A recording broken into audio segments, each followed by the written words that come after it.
Hi, my name is Karen Holmes, and I'm the founder and director of the World Peace Organization for the One World Government. And today I'd like to open an idea up for debate and to consider this. This is something that I haven't had any information from the spiritual hierarchy from, but what I'd like to do is I would like to introduce it to debate and consider this as a potential future for mankind. There are three potential futures now that we're addressing. Mankind is at a crossroads. We can devolve into a global war. We can continue on where we are going, and come to the understanding that we've turned our lives over to governments who are not able to solve the problems. Or we can all work together to bring world peace and to function on a higher level. So I'm going to allow Donald Trump and Joe Biden and the existing governments of the world to continue on creating their idea. And I'm going to start to talk about the potential, basically, for the plan for world peace and where that's going. Because when people start to realize that the existing structure and the structure to go down based on power games is backing us into the corner, and the solution is to do what's in everyone's best interest, and that is the plan for world peace. Work together to bring world peace. So we are at the edge of the abyss. We have the global issues like global warming and the pandemic. We have all sorts of different environmental issues that are like water, the plastics that are turning into microplastics that are contaminating. I saw contaminating the water supply. I saw that microplastics had been just discovered on the top of Mount Everest.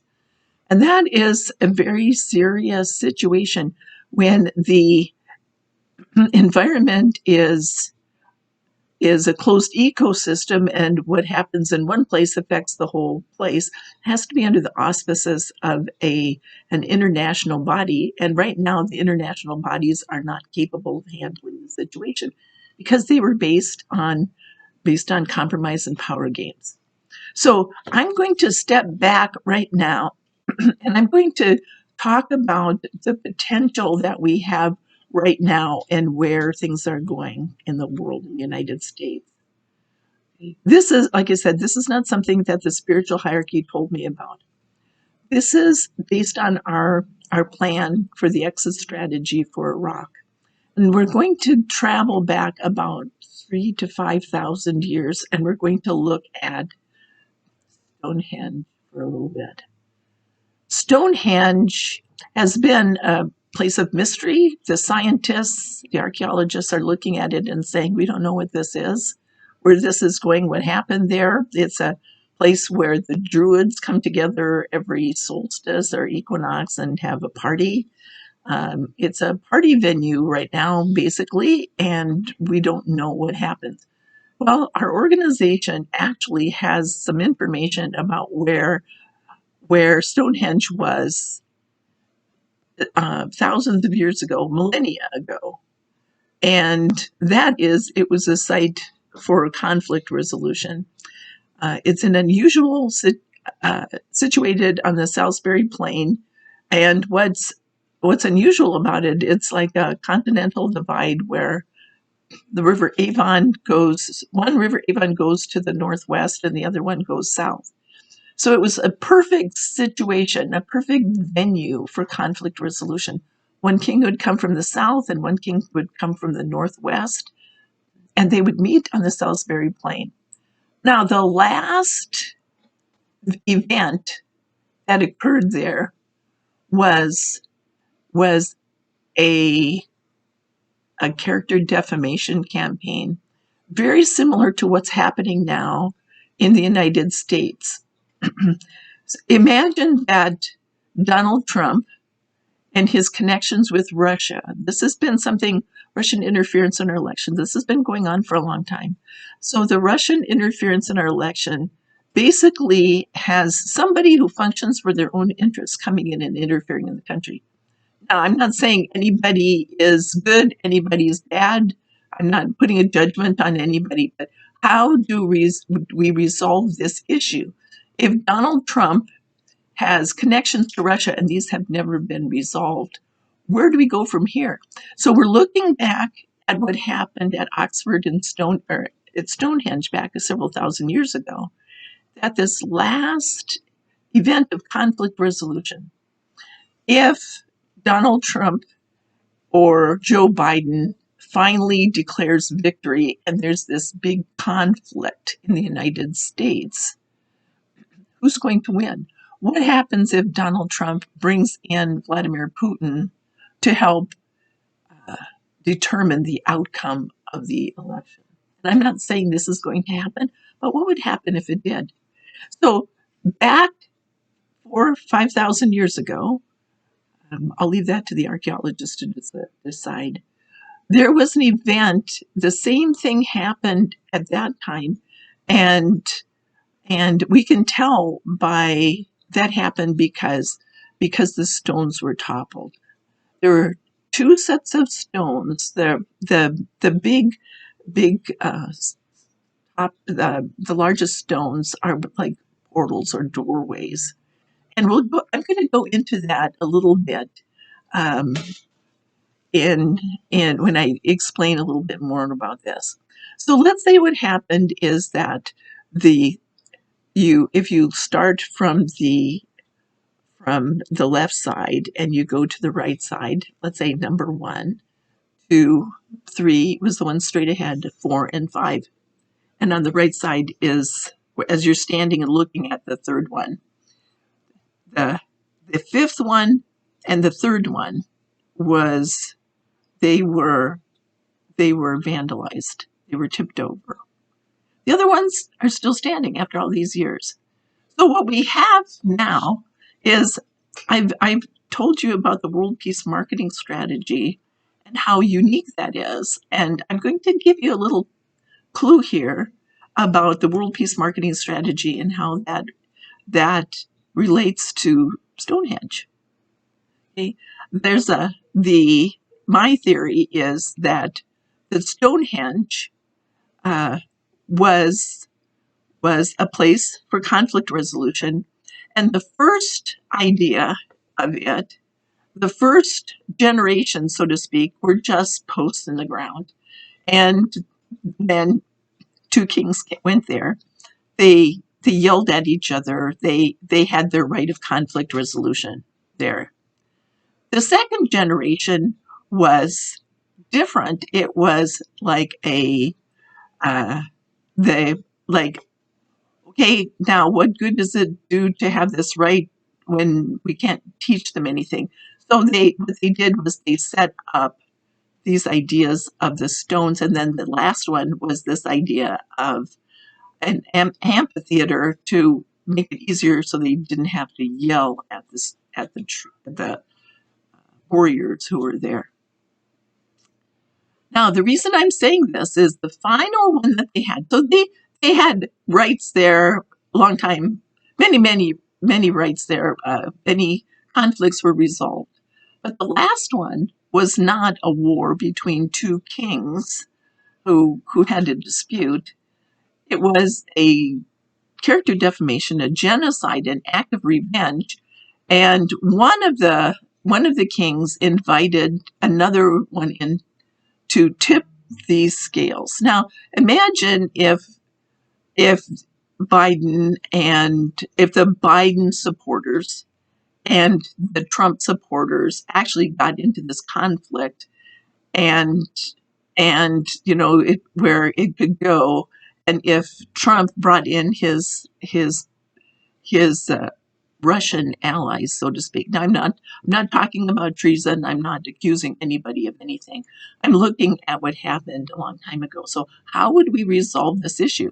We're at a point now where we're addressing how to end a genocide, how to end character defamation campaign. So let's say that there was a period of time when Stonehenge was resolving issues related to wars, ending wars, and disputes related to the power game of pride. I imagine those kings were very prideful men and women. There were women leaders then too. But when you looked at character defamation, that is something where you're weaving an illusion, you're undermining this idea, you're dealing with this. Um, an example of that might have been during the time of Moses with the idea of slavery and revenge and things like that. Now we're looking at how to end this idea. Our exit strategy for Iraq was actually a time period. It was actually not a time period, but actually it devolved as a genocide. So our exit strategy for Iraq actually looks at not Biden and Trump with Vladimir Putin thrown in to make things more exciting for everyone. We don't need that kind of excitement in the United States or any place in the world. But what happens if we take that idea of the exit strategy for Iraq and we leave Putin and Trump and Biden out, and then we end the Iraq war based on this idea, and then we'll just let that dispute between Biden and Trump be settled in this international court situation. It will be based on a local court because it's within the United States. It would be North Americans, other countries in North America would be the would be the local court judges. That's how it's going to work for that. So imagine could be Mexico, it could be Canada, it could be a Central American country that has come in and is going to adjudicate the outcome of it. But first of all, we would go to Oxford and Stonehenge. We would do a mediation program to find the midpoint that allows everyone to go forward and then everybody to assume responsibility going to court. And then the court would decide the outcome of this. It wouldn't be the U.S. courts because we're dealing with an international issue. The United States might decide to take Russia to court for interfering in our elections and for undermining our national security. Now, how this plays out for everyone, we're looking at a very, very difficult situation here. So what I'm asking you to do is to say, we don't have to be Trump supporters. We don't have to be Biden supporters. We don't have to be Russian supporters. We don't have to allow Russia to interfere. But what we're going to do is we're going to introduce this idea of international government where disputes are settled in court rather than the battlefield. And we're going to let's do something very interesting and say, Iraq is kind of sliding off into history, and a lot of the young people are not even aware that it even occurred. It was not something that was on their radar for people in my age group. We remember it very well, but the young people are not aware of the significance. But Stonehenge is fading way off into history to the point now where it's been so far completely forgotten that it's a party venue for Druids that don't even have any connection necessarily to the past at all, because if they're having it as a party, it isn't necessarily the idea of conflict resolution and how it was in the past. So we're introducing this idea, and we're going to take this idea and we're going to start promoting this idea of an international government where disputes are settled in court rather than the battlefield, and the money is wasted on war go to the people instead. So if the bulk of the population of the United States and Russia and everybody else says, we don't necessarily want a war to handle this situation. So how about instead we vote for peace? We vote for a peaceful way to do it.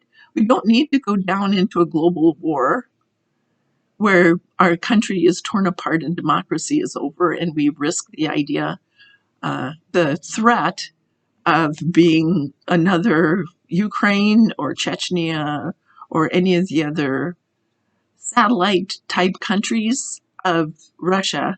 Our culture is totally different. Why would we want anybody to? We're not. We're not. That's not our culture. We wouldn't fit into that. And and Ukraine and Chechnya and all those other countries that have been threatened by Russian acts of aggression to draw them back into the Russian Federation, you know, they have their right to their own cultures too. So let's consider the plan for world peace to be like an armor that we put on, something that benefits everyone. And if we say, are you willing to fight for Donald Trump or Joe Biden, and you say, no, I don't think we have to fight. I'm standing on the principles of world peace and the creation of an international government. It makes more sense to me to handle these disputes in court, in international court, and I don't mind. I don't mind joining the debate on this idea. Then, what happens is, there was an old saying a long time ago, and I don't know if you've heard it, but what would happen if somebody held a war and nobody showed up? So let's not show up to the war. Let's just stay home and stay on YouTube and talk about this idea about ending the dispute between Trump and Biden by settling it in court. The U.S. courts are fine. We don't have to wage a war. We don't have to fight American against American. That's not who we are as a country. And it shouldn't be as our national identity either, where we go out and undermine elections in other countries. That's one of the things that happened in Iraq.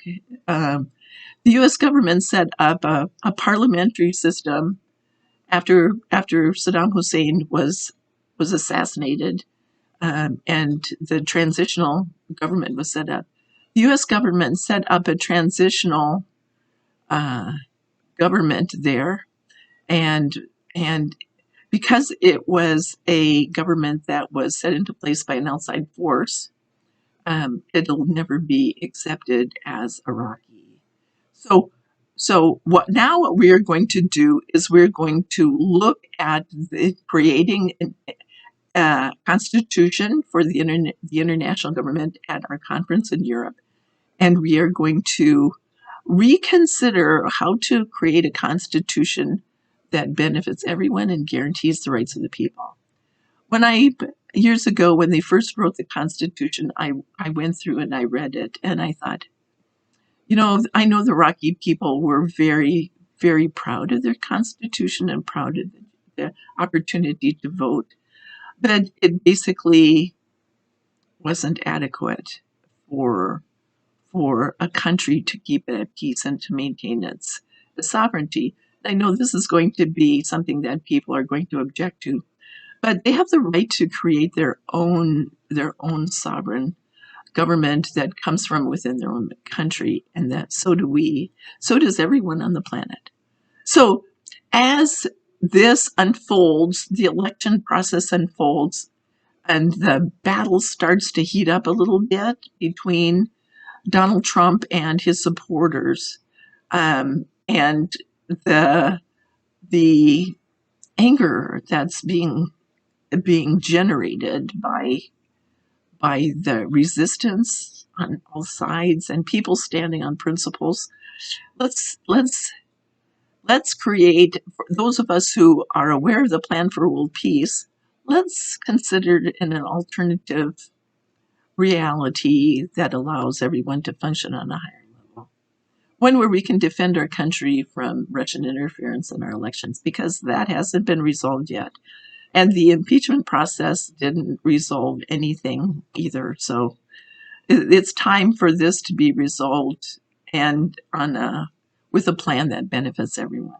So thank you for listening. Join the debate. Bring this in with your family and friends. Thanksgiving is just less than a week away, and if you do find yourself in a situation,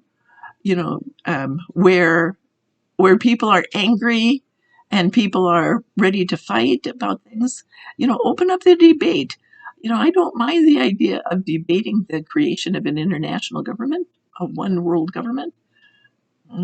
That is something that I have drawn all sorts of resistance from. And I keep on saying, well, there's no problem with an international government. It's just the principles that it stands on.